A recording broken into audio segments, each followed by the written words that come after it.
salam sejahtera untuk kita semua. Good morning class, good morning mom and dad. How are you today? I wish you are and your family are fine. With me Miss Mila in tematik muatan SBDP term 2. Selamat pagi anak-anak, selamat pagi mama dan papa yang saya hormati. Bertemu kembali hari ini bersama saya, bersama Miss Mila. Semoga hari ini Miss Mila temui anak-anak peserta keluarga dalam keadaan sehat. Nah, bertemu lagi dalam pembelajaran tematik muatan IPA. Kita masuk pada tema 2. Nah, hari ini kita akan mempelajari mengenai sistem pernafasan. Untuk hari ini Miss Mila akan menjelaskan mengenai sistem pernafasan khususnya pada hewan. Nah, sebelum kita memulai, mari kita awali kegiatan hari ini dengan berdoa. Jadi bismillah, pimpin kalian dalam doa. Mari satukan hati, lipat tangan, kita berdoa. Terima kasih Tuhan untuk hari ini. Kami akan memulai kegiatan belajar hari ini. Kiranya Tuhan memberikan kepandaian kepada kami. Berkatilah sekolah kami dan guru-guru kami yang akan mengajar serta orang tua kami. Amin. Oke, tentunya sudah siap ya untuk pembelajaran hari ini. Sehat dan selalu bersemangat. Nah, sebelum memulai, Bu Guru jelaskan, mungkin ada yang tahu apa itu bernafas. Ya, bernafas adalah suatu kegiatan, aktivitas menghirup oksigen dan menghembuskan CO2 atau karbon dioksida untuk metabolisme dalam tubuh. Bernafas merupakan salah satu ciri dari makhluk hidup.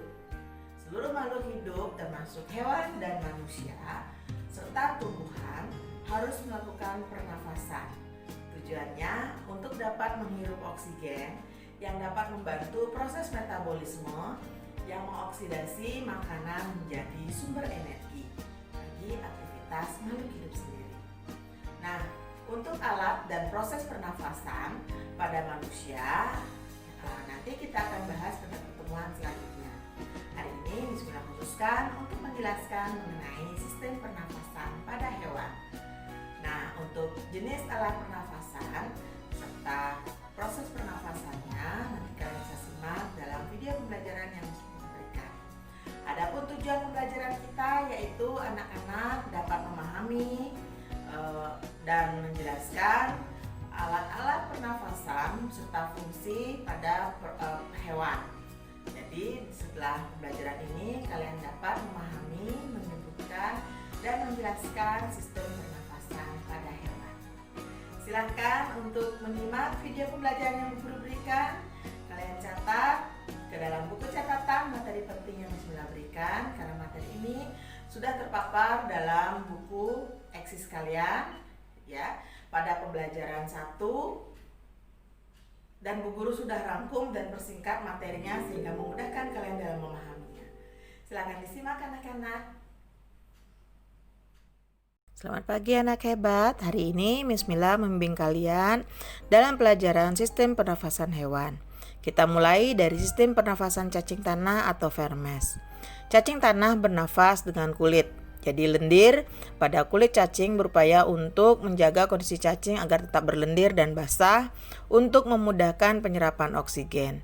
Darah cacing terdapat hemoglobin yang berfungsi untuk mengikat oksigen.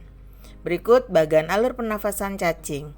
Jadi oksigen atau udara masuk melalui kulit cacing yang selalu basah dan lembab, kemudian diikat oleh darah dan beredar ke seluruh tubuh. Udara keluar berupa karbon dioksida melalui kulit cacing. Bismillah, lanjutkan untuk kedua yaitu sistem pernafasan serangga atau insekta. Serangga bernafas dengan trakea. Trakea adalah sistem tabung yang memiliki banyak percabangan di dalam tubuh.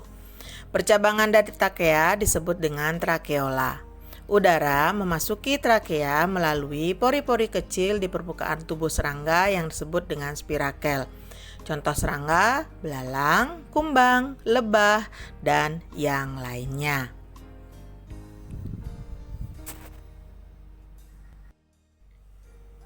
Berikut alur pernafasan serangga.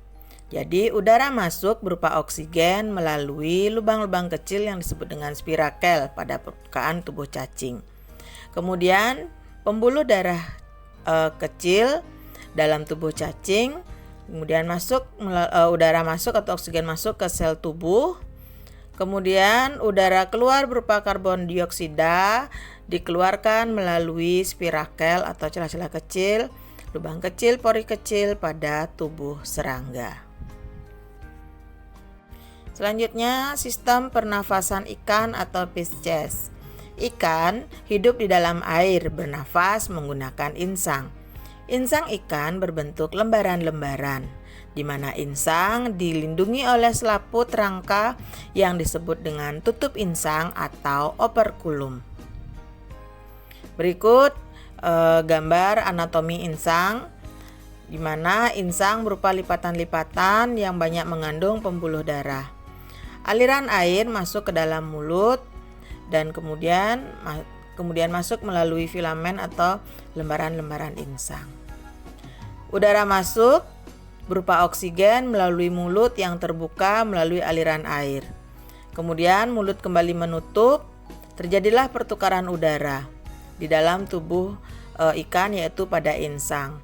Kemudian udara keluar berupa karbon dioksida. Kemudian insang akan kembali terbuka untuk mengeluarkan karbon dioksida tersebut.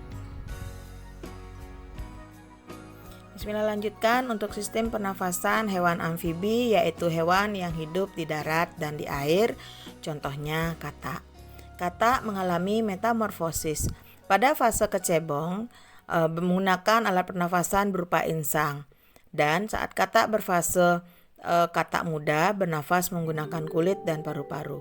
Permukaan kulit katak selalu basah untuk memudahkan penyerapan oksigen dari udara.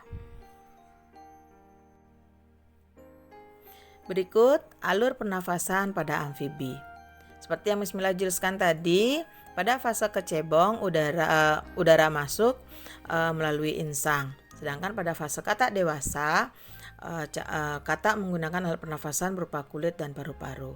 Udara masuk berupa oksigen melalui hidung dan kulit, kemudian masuk menuju ke paru-paru. Kemudian udara keluar berupa karbon dioksida melalui hidung dan mulut.